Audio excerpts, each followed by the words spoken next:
What's going on, guys? Jovan here with the Real Bass Pursuit, and on today's Tackle Tip Tuesday, I'm going to be walking you through how I like to fish the football jig and the bullhead jig and minnow.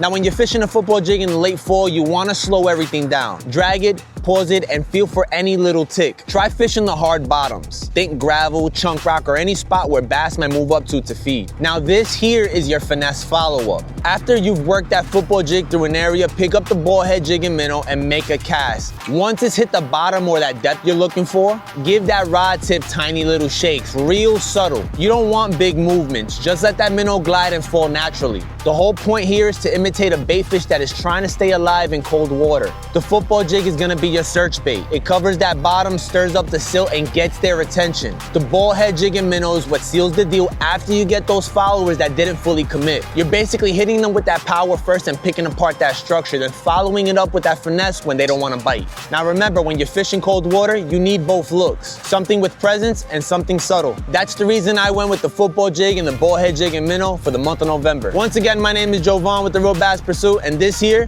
was your Tackle Tip Tuesday. Now let's get to fishing.